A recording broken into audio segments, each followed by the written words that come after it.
Hello, and thank you for tuning into the Stuff I Heard podcast. I am your host, Joshua Peak, and I want to talk to you about stuff I heard. Some stuff that maybe you might be into, stuff that may interest you, stuff that you may have seen. This is sort of my community building process of us trying to grow together and trying to learn from one another and share our experiences. And I know I hit on this from time to time, and sometimes I forget to say it, but I appreciate everybody being on here and supporting me with the podcast. Again, my goal is that I get to share some cool stuff with you, and maybe you can share some cool stuff with me, and we can have a conversation about it. And here's the thing: is we're all fans of things, right? We all enjoy consuming content. There's a lot of great content out right now. Movies are being made, podcasts are being made, shows are being made. They're all pretty fantastic. If you're not fantastic, you get thrown away. Like even Seinfeld once said, "One day this show will be canceled." Even though he knew he had a hit show, he said, "This will be gone one day." Every show gets canceled eventually. Think about it. Your favorite show, no matter what it is, eventually goes away. Kind of the same with life. Your favorite people will eventually die. We all do. Now, with that, along the way, we can make choices about what we do with what we have here, the time we have here, the experiences we have here. It may be boiled down to something simple like, I don't want to eat this food because I've never eaten it before and I'm a little scared of what it might taste like. It might be gross. It might be slimy. It might be hot. It might make me feel bad. It might, yeah, but you don't know until you do it, right? Same thing with any experience in life. Oh, look, here's a ride at the amusement park that I don't want to ride because it looks scary and dangerous. Okay, sure. But you don't know until you ride it whether or not you're going to like it. I think part of that journey is that fear. Part of the enjoyment is the reality of our own mortality, the realization that I don't want to die, but I'm going to feel scared in the moment. And maybe that's the thing that I like is being afraid, but knowing that I'm going to be safe. It's sort of that formula is kind of used with Disney a lot. They do that a lot in cartoons in the past and with their rides. They want to have a little bit of element of fear in there because when you realize that you're safe, you feel elated, right? Comedy and scary movies are similar. There's a big correlation between the two. Comedy wants to be dangerous in a way that makes you feel uncomfortable because when they bring out the joke, you then realize, oh, I was scared for nothing, right? It is that safety net of going, I'm going to make you feel really uncomfortable and then also laugh at the fact that this is really absurd. Um, we are living right now in a comedy. Just yesterday, or day before, I don't exactly know which day it was, but I think it was yesterday. There was a Chinese weather balloon, quote unquote, traveling across the United States. And for whatever reason, it got all the way to South Carolina before I heard about it. Now, I don't know if anybody else heard about it, but it got from China to South Carolina before anybody said, oh, there's this Chinese weather balloon, and we think it might be a spy satellite imaging America. Man, we're gonna shoot it down now that it's over South Carolina. You realize how many states it had to go across? How much land? How far it had to go before it got to that point? Now, here's the funny part, okay? This is the sort of brain that I have as I go, okay, what if it's nothing? What if it really is nothing? What if it's just a balloon with something tied to it and they knew it would go really far and they knew that we would go to extremes and we actually we actually had I learned this last night because I did a little research. We had military jets flying around and near it to monitor it as it traveled across the United States, even refueled along the way so they could keep an eye on it, and then eventually shot it down with a missile. Now, obviously, it's too tiny for a missile to actually make it explode, and I don't know the mechanics of how that happened. If they used something small that then just pierced it and it fell, and then where did the missile go? I mean, did they just shoot that towards the ocean? Because they shot it apparently over the ocean. And it says that the debris covered like 7 square miles. And I'm like, what kind of balloon covers 7 square miles of debris? Or is this debris like, oh, yeah, the balloon landed here and then our stupid missile thing went 7 miles that way because we didn't really think this through? Think about how much money we spent to knock down a balloon. Now, I've been watching some podcasts on YouTube lately because I've been trying to learn how my YouTube channel works and how to make it better. And there's a really fantastic website called Think Media. It's not a website, it's a channel called Think Media. And they do some interesting things on there trying to help teach people how to increase their viewership. And there are some tricks in there that work really well. Well, as I'm scanning, I come across a video with Rogan interviewing somebody who's talking about how China may very well starve to death. The entire country may starve to death in the next 10 years. He talked about how much infrastructure is used to just daily living, but they have basically abandoned their farms, and they aren't producing food for themselves. And there is a great demand on imports to survive. Imports on oil, imports on food. And I'm like, wait, aren't you a giant country? I mean, I remember taking geography class. There's a lot of mountains there. There's probably oil there too. Um, there's some industrious people there. They own a lot of land. Why can't they start farming? Like, what is the missing component of them not taking care of their infrastructure? Is it just pride and mismanagement of the dynasty type communist empire? Is it a flaw in the system of how they've never thought about what could happen if things go wrong and then be prepared? But it makes me wonder. There's a big discussion about the fact that they apparently have some naval fleet, some large naval fleet. Why do they need a naval fleet? Well, it says that they're trying to take over Taiwan and that they may succeed in that, but their end goal is not going to get them what they need. There is a world look at China right now in the view that they're going to basically implode themselves. This guy, I don't know who this guy was that was on Rogan. I didn't really catch his name. I just watched it and I was just like with my mouth open going, "What? Is this real?" Um, but he's like, you can expect to see millions of people in China starve to death pretty soon. I was like, "What? Is this okay? All right, sure. Cool, I guess. Holy crap." Now, what if China just decided that, you know what, we got to figure something out? And they just started sending out these weather balloons because they're low level, they're not easily tracked because it's a balloon and it's very cheap to send a balloon out, right? But you got some tech on there. Maybe your tech takes on some imaging stuff. Maybe your tech is just taking pictures and uploading them to a satellite from a low level. I don't know, but it's pretty cheap for them to send all this stuff out. And then they're basically forcing the world to then take caution of these balloons because they're not sure what it is. I'm not sure what it is. Okay. But you're looking at the money difference here. And I don't know, let's say the balloon costs $1,000, but the plane with the fuel and the refueling and the monitoring and it apparently entered US airspace in Alaska on the 28th and didn't get shot down until yesterday, which was the 6th? What is today? No, today's the 5th. So the 4th. Okay, so it traveled 3 plus 4, 7 days. Traveled 7 days over soil, US soil and Canada soil and all that stuff, and then get shot down until 7 days later.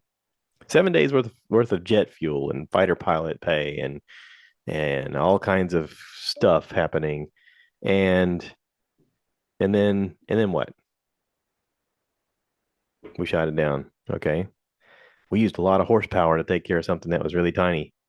That's like saying that, oh, I've got an ant in my house. Quick, let's build a bomb and let's drop it on the house and we'll deal with the repercussions later. I mean, and also, why did it take to get this far before any action was taken? They claimed that they wanted to shoot it down after it got over the ocean so it wouldn't fall on any people. Well, aren't they also on the news talking about how there's a whole big piece of land there in the middle of the US where there's no people? All those quote unquote flyover states where their vote don't matter, as they say. Makes you wonder. It's just a thought. Maybe it's nothing. Maybe it's something. I don't know. I'm glad it's not my job to figure that part out. It's my job just to talk about it. So I'm talking to you about it. So maybe you can ask somebody that's smarter than us to go, hey, what do you think? Let's talk about some stuff that I've seen. Okay, because I want to share with you some cool stuff. I saw the '90s show that's on Netflix. It's the newer spinoff from the '70s show. It was great to see Red and Kitty once again. Uh, that's a fun show to watch. I enjoyed it when it was on. I didn't watch it when it was brand new. We watched it in syndication when we could watch it without any commercials. Um, and it's great. It's so great. Um, you get to see some of the old cast coming back on. You got Topher Grace, obviously, and Ashton Kutcher, Mila Kunis. Um, I got to click the button to see more.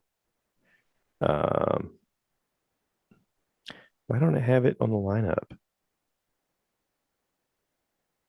Really? She's on screen a lot. Why don't you have her on the Google? Hey Google, what are you doing with your showing your thing here, bud? You gotta expand it more. What? You're not showing enough names. Anyway, this is supposed to take place in '95. Leah Foreman is supposed to be Topher Grace's kid. Didn't have her name, didn't have the mom's name. Why does it have the mom's name? She's on screen a lot. Visiting the grandparents, Red and Kitty in Wisconsin, and she decides to stay for the summer because she makes instant friends. And it's really great. I enjoyed it. The episodes aren't very long. Um, Deborah Jo Rupp plays Kitty Foreman. I think she's fantastic. She's so funny. Golly, she's so funny. Yeah, it's weird how they have this labeled. Fez is back. Tommy Chong is back. Um, they don't have Donna on there. I don't know why they don't list Donna. Donna's in several scenes. It's really odd. Anyway, the show's fun. There's lots of kids there that are similar to the kids from the original show. Not the same, but similar. There she is, Laura Prepon. Yeah, I just overlooked it. Sorry. Laura Prepon. But yeah, the show's funny. The main character is funny. The little girl playing Leia is great. Callie Haverda is her name. Um, her best friend on the show is funny. Ashley Audufredi. I don't even know how to pronounce that. It's even hard to spell. Aufderheide. Yeah, good luck spelling pronouncing that. With my dumb brain. Excuse me, I've suddenly got the morning voice. Hang on.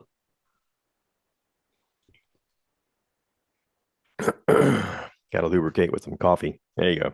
Now we're back. So the show is really great. The show, there's instant friends, there's instant tropes from the '90s of these kids and the things that they're into, and it's kind of fun because I was a '90s kid, and so there's some of the stuff that I'm trying to remember and trying to put my perspective on, and basically the show is to me friends that don't belong in any friend group becoming friends, which is what me and my friends were. Um, we didn't really belong anywhere. We could talk to anybody, but we really didn't belong in any one group. And so we became friends, if that makes any sense. Um, I sort of, I don't know, I guess cultivated some of that because I realized that new kids were moving to our school all the time. And the one thing they don't have when they first move to a place is someone to talk to. So I would notice that they were new and I would just walk up to them and say, hey, my name's Josh. Where are you from? Kind of like I do in this podcast with people. I just talk to people. Um, People need people. It's nice to have someone be nice to you. If you take the first step, then only good things can come from it, right? That's been my experience. So I made friends with outcasts and people that don't belong, and uh, it's real similar to these guys. They're funny together. They have difference of opinions. They like each other no matter their differences, and they have a good time. And that's what we did. So I guess that's why this is a soft spot in my heart for the show. Um, I did listen to a few podcasts. I listened to Neil Brennan's Blocks. This past week, he interviewed comedian Taylor Tomlinson. I think she's a hilarious comedian. She has two Netflix specials out right now. Quarter Life Crisis came out in 2002, and Look at You came out 2 years later. I still think that Quarter Life Crisis is one of the funniest comedy shows I've seen on Netflix. It's hilarious. She's a hilarious person. She was on blocks because Neil Brennan's podcast is about the things that are blocks within our own life, the things that hold us back, the things that we see flawed in ourselves that we have to somehow figure out how to get around or maneuver in our lives. And she has some blocks. A big one is the fact that when she was young, her mother passed away, and she was the oldest daughter of four children. She was 8 years old when her mom died of cancer, and her father remarried a year later, and she started doing comedy. Um, she began doing comedy when she was 16 years old. Her dad signed her up for a stand-up comedy class at the church. They were really involved in the church, and she realized at a certain point that she was funny, and she became a stand-up comedian pretty quickly. Um, I was looking at her IMDb. She's only 29 as of right now, which is I guess pretty young to have two Netflix specials out already. Yeah, so good for you. I enjoyed her comedy. I enjoyed hearing her on Neil Brennan's blocks. Neil is very thoughtful and courteous to his guests, and he respects her as an artist, and you can tell that she respects him as well. And so it's a really good conversation of them talking about their own anxieties and depression and things, hurdles that they're trying to get around just to somehow feel like a normal human. And also being in the business that they're doing, trying to find comedy in it and make people laugh because, again, we're not alone, right? We have each other. They're building community even though they don't realize it. So see, it's all like hand in hand with what I do. I like that. Um, all right, so let's talk about the Confused Breakfast Boys. Hey, boys, love the podcast. Uh, I'm going in the back catalog. I haven't listened to the new ones right now. I'm still going back and trying to consume the old shows, just gobbling them up right and left. I listened to The Cutting Edge, the ice skating movie with well, what's his face? I didn't bring up all of the stuff I was going to do when I started doing this. The Cutting Edge. There it is. There she is. Yep. What's his name? DB Sweeney? Is that the guy's name? Yeah, DB Sweeney. And Moyer Kelly. Yeah. This is a cute movie that came out a long time ago. I've watched this with my wife a few times. He's supposed to be a hockey player. He has some kind of injury, and for whatever reason, he gets involved with this woman to become an ice skater, a couple's ice skater in the Olympics. And it's a cute little love romance movie thing, and yeah, I enjoyed it. Um, it was neat to hear them talk about it. Apparently, they play hockey where they live in Iowa, and it was cute. I liked it. It brought back memories of watching this with my wife multiple times. I don't know that I would have sought it out had it not been for her being like, let's watch this movie. But I'm glad I did because it's cute. And then they did one on the Mighty Ducks, another hockey movie. This one, Emilio Estevez. I did not realize how flawed this movie was. They started describing the stuff that was happening during the movie, and I'd forgotten about this stuff. Uh, Apparently, the show starts off, and Emilio Estevez plays some new hotshot lawyer who gets caught in a DUI. And back then, the penalties were a lot more lenient. Um, this was interesting because Eisner had just taken over at Disney, and they greenlit it because Eisner was a fan of hockey, and there wasn't any hockey movies out. There was like one hockey movie out. There was no kids hockey movies out. So he greenlit this, and the show starts off with him getting a DUI and them going to court and basically deciding that he's going to do like 500 hours of community service by being this youth hockey team's coach. And in the meanwhile, he's going to continue to get his salary from the lawyer's place, because the lawyer office, because he's making good money for them and they're happy with him, but he's got to do his community service. There's no getting around it. And so he can't drive, but they're going to give him the company limo to take him back and forth to the hockey practices and stuff. And and there's all sorts of flaws with this as you get into it. And listening to the guys break this down on Confused Breakfast podcast, you realize just how really flawed this is. But yeah, the guy's name is Gordon Bombay, which apparently is two different kinds of gin. There's a lot of flaws with this movie. Anyway, um, go listen to Confused Breakfast talk about the Mighty Ducks. Um, you're gonna laugh when you realize how flawed this was. Yeah, so go check that out. And then I think the week after that they did one on The Great Outdoors, which I loved. The Great Outdoors as a kid. This came out in 1988, starred John Candy and Dan Aykroyd. This was Annette Bening's apparently her first movie. Um, this was a great movie as a kid. I loved John Candy. I loved him in Uncle Buck. I loved him in anything that he did. Stripes. I mean, I can't think of all of his movies, but just about everything he was in, I watched as soon as I could watch it. I love John Candy. I think he's hilarious.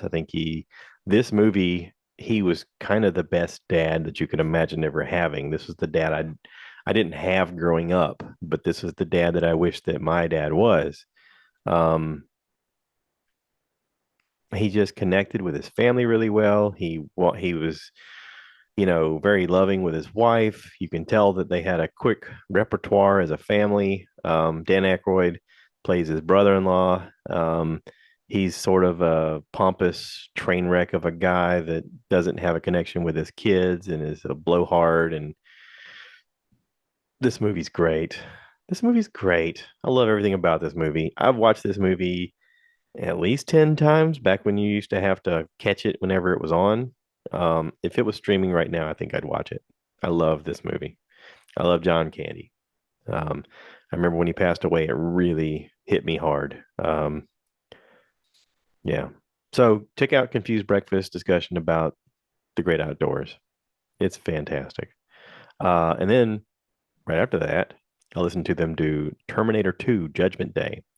Now, here's the funny part is they decided to go with Terminator 2 and not Terminator 1. They just went straight to number 2, which is great. Um, it's great for a lot of reasons, but one of the reasons I didn't realize when they started doing it, they talked about sort of midway through, is they watched it because they watched them out of order as kids because they're younger than I am. I'm 48, so I got to see the first one when it came out and then watch the next one when it came out and so on and so forth. And had no idea. Like I had no idea that there would be kids that wouldn't see them in order. And they make a realization like towards the end of the podcast of saying that however many of them that are out there, you could actually watch them in reverse order. And it's almost like it was made to go that way.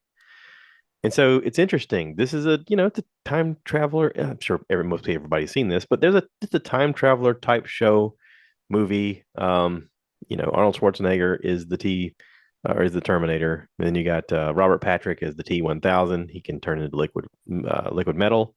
Um, and he's after John Connor, must kill John Connor. And it's this interesting dynamic of the fact that if you watch the first movie, Arnold Schwarzenegger is the bad guy. And apparently there was a discussion between him and James Cameron because James Cameron created this that they were talking about how the Terminator would walk and talk and move and that kind of stuff. And then originally, Arnold Schwarzenegger was supposed to be playing John Connor's dad. But the more that they talked about how the Terminator was going to look and feel and all that stuff, James Cameron was like, listen, you have to play the Terminator. He's like, no, I don't want to be the bad guy. And he goes, no, you have to you're the only person that can play the Terminator. Like he really had to convince him to be the Terminator. So then in Terminator 2, he gets to sort of be the good guy. And again, if you don't watch these in the right order, you don't know that. You just go into it going, so what's this movie? You don't know that Robert Patrick is the T-1000, that he's the bad guy, and that you think that the music is dun dun dun dun. The whole thing with the Terminator, like he's supposed to be the bad guy. That's what you think automatically because the music is different and the actions are different. And when Robert Patrick comes as this liquid metal, robot thing, and he suddenly puts on a cop's uniform by uh, spoiler alert, killing somebody. Um, I say spoiler alert. This movie's been out, I don't know, since the 90s, 91. Yeah, 91. Uh, but you're like your perception of what's good and what's bad is a bit skewed, and so it would look totally different to someone who just saw this first. And I love their take on it. This is really good. They do a lot of background information on this. They do a lot of comedy with this. So yeah, go check out Confused Breakfast take on the Terminator 2. And moving forward, what else? Oh, I almost lost this one. Um, Wakanda Forever, Black Panther, Wakanda Forever. This came out in 2022, and I'm just now seeing it. I just watched it yesterday. Um, it's a long movie. It's 2 hours and 41 minutes. Um, the pacing on this is a little slow at times, obviously because they want to play a proper homage to Chadwick Boseman, the first Black Panther in the first movie, and they've got to tell a story. They got to introduce you to a um, they got to introduce you to a bad guy. They got to have someone be the obstacle of what you have to overcome, and you have to care about that person some way so that you can understand why there is a conflict to begin with, right? And so there's a bit of setup in here that's necessary and a bit of storytelling, which I like. This is again something that Marvel does way better than DC, and they did a great job of this. It's been a while since I've seen the first Black Panther, so I don't remember a lot of the characters. I mean, obviously, right off the bat, I recognized the woman who plays Michonne on The Walking Dead. I don't even know how to pronounce this. Denaya Gurari, Gurira. I don't even know if I'm pronouncing that right. I'm so sorry. But the movie is fantastic with special effects. It tells a good story. My wife asked me if it was as good as the first movie. She's not seen the first movie, but she asked me, is it as good as the first movie? And I told her I didn't think so. And I'll say that for one reason. Uh, the first movie was special. The first movie, we are introduced to a character in a world and a people that we know nothing about in a way that just elevated the entire franchise of Marvel to a new realm. Um, to me, it was the first introduction to a prominent black superhero, and that is a big deal here in America. That's a big deal in the world. There's been lots of black superheroes in comics over the years, but that was the first time that they headlined a movie where 99% of the actors that you see on the screen are black. And think about if you were a young black kid watching superhero movies in a weird, distorted way, you're supposed to believe that only white people get to be superheroes until this comes out, right? And this is where certain tropes get drilled into people's brains of authority versus bad guy. And for years, they've used black people or people of color as the bad guy just because it's easy to go, yeah, they're the bad guy. They look different than us. And as a society, nobody had a say in changing that until we did, until things changed, until society changed, until you had people of color then making movies. There is a large cast of people that had small hands in doing everything and took big, dangerous strokes that put them in harm's way to make that movie even happen. And this movie is beautiful. It is proper homage to the first movie, to the first superhero, Marvel character that prominently was impressive. Um, Not only was he impressive as a character in a made up show about superheroes, he was an impressive human being. And so they did pay proper homage to him. Um, I love the dynamic of how they showed this character who's going to be their nemesis in the situation. This guy's character's name is Namor. The only thing that really messed it up for me was the fact that he looks like Mr. Nimbus from Rick and Morty. Um, so Rick and Morty, okay, in the news, Rick and Morty had to fire one of their co-creators and remove him from the show because apparently it's come out that he's had some really awful domestic abuse situations, criminal domestic abuse situations where he's harmed his girlfriend and imprisoned her in the house and has been inappropriate with young kids online. And so, yeah, there's going to be some serious ramifications for him, and they immediately distanced themselves from him as soon as they found out. So, I mean, I hate that this happened for them and for the show, but uh, but they have a character on the show, Mr. Nimbus, and it's all kind of messed up. This character that's on the show. And this guy looks like him. He comes from the ocean. He's got wings on his ankles. He's flying around. He's supposed to be all powerful of the ocean. And all I could think about was Mr. Nimbus the entire time. Anytime this guy was on screen, I was just like, how can I take you seriously? I mean, I get the fact you're supposed to be this superhero antagonist of the show, but come on, you're Mr. Nimbus. So anyway, if you haven't seen Rick and Morty, you'll probably like this a lot more than I did. But I just kept thinking about him the entire time. Um, so yeah, Black Panther, Wakanda Forever. It's a great movie. Good job, guys. I know I'm missing something. What am I missing? Oh, I know. Dang, I've even got it as a tab. I'm trying to do what Bert does with open tabs. I'm trying to make myself some tabs at the top, but sometimes I miss it. Where is it? I just had it open. Here it is. Here it is. The Last of Us. Okay. It comes out on Sunday. Today's Sunday. So check it out tonight on HBO. The Last of Us is based on a video game. The third episode came out last Sunday. I'm going to give you all kind of spoilers here. So if you haven't seen it, just turn me off now. Okay. So The Last of Us.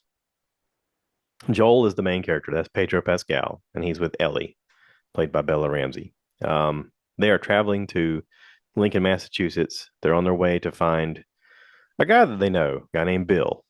And there's a flashback in this show of whenever this pandemic situation broke out and these cortisols were turning people into zombies and how the people were evacuated by the government. And this guy named Bill, played by Nick Offerman, you guys might know Nick Offerman from Parks and Rec, Ron Swanson. He's fantastic. He's always come across as this practical survivalist. I don't like people get people away from me. I know it's smarter because I know it's better because I'm smarter than you kind of character. And he's always done versions of that. He is a comedian. He's a comedic actor. Um, Fantastic actor. Holy crap. I didn't realize what a good actor he was until this episode. I have enjoyed him in shows before, but his acting in this show is really incredible. So in the video game, Bill lives with a guy named Frank, and they're a couple. And I guess I haven't played the video game, but I've heard this from listening to people's discussion about it.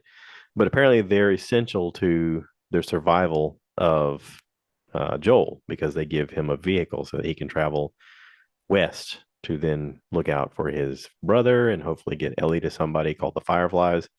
so that they can study her to figure out how to end this global fungus zombie ridden society.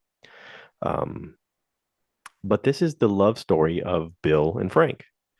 This episode is called Long, Long Time. It's got the pandemic starting and people are being evacuated and the military are cleaning neighborhoods out, and Bill immediately goes into survival mode. So anybody who's a survivalist or knows a survivalist or can appreciate what a survivalist does, you'll immediately be like really excited to see him go, "Oh, I know what to do. I'm going to go to the power company and I'm going to turn the gas on to my house and I'm going to make sure that I have a generator and I'm going to go to the grocery store and I'm going to get a truck and I'm going to go get a boat and I'm going to fill that boat up like a trailer and I'm going to get all the supplies I need. I'm going to go to the liquor store and load up on all my liquor and I'm going to like he goes into severe survivalist mode and he's got like a bunker under the house with guns and a plan and all of that stuff. And then he meets Bill. Bill comes onto his property and falls into a trap. Bill set up all kind of traps around his house, and Frank falls into his trap. And so he meets Frank, and a kind of a romance bottoms blossoms from that. But the real interesting aspect is the fact that Frank tells him, he said, "Listen, we're going to meet people.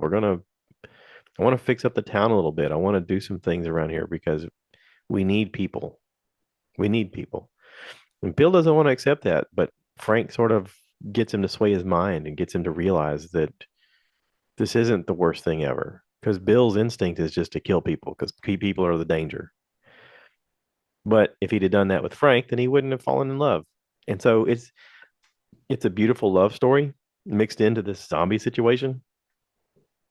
And listen, for the people who are like, "I don't want to see that on my TV, that's gross." It's a beautiful love story. Okay. I have seen so many photos and videos and memes of people being like, "Well, I wasn't expecting that. Now I'm all crying and stuff. Man, this is beautiful." It is beautiful. They did a great job. This is such a good story. This is a great, if this episode was a movie by itself, this would be a great movie. It's over an hour long. It's fantastic. Um, I don't know what the show has left to do. This is only the third episode, but to me, this was the best episode they've done. This could be a standalone story all in itself. Um, yeah. So, The Last of Us, big fan, big fan. Oh, okay. So this is Stuff I Heard podcast, right? um, I'm also watching the Bad Batch with the clones on Disney Plus. The Star Wars pew pew. So the Bad Batch. We have a young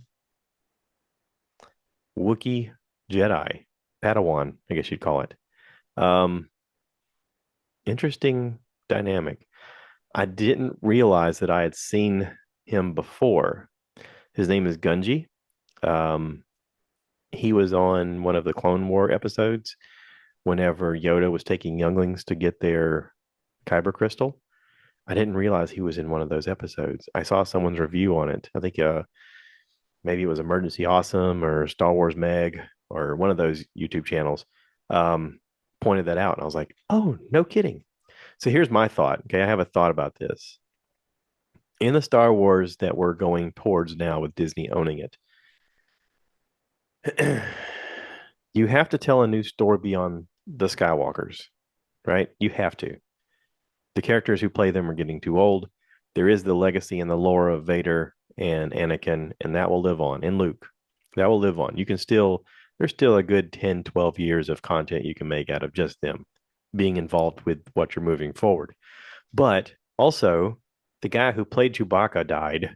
So you need something where somebody can play a Wookiee, a younger Wookiee that's going to be around for a while and a Jedi. Come on. It's almost like you're giving a little bit of an origin story to Yoda, but it's a Wookiee. And why aren't they doing that with someone like Yoda? Because George Lucas says no. Also, why isn't there more Wookiees? Because George Lucas said no. Because George Lucas wanted some mystery around these characters. He wanted some mystery around these beings. He specifically did not want anyone to know much about the race of people that Yoda and Grogu are. He wanted that mystery to be there because why do you need to know everything, right? And I like that. I like that element. So, anyway, I can hear people stirring in my house. They're making a lot of noise in the kitchen. I'm going to wrap this up and I'm going to bid you adieu. Thank you to listening. Thank you to viewing on the YouTubes. I appreciate it. And I hope everybody's doing well, taking care of one another. And yeah,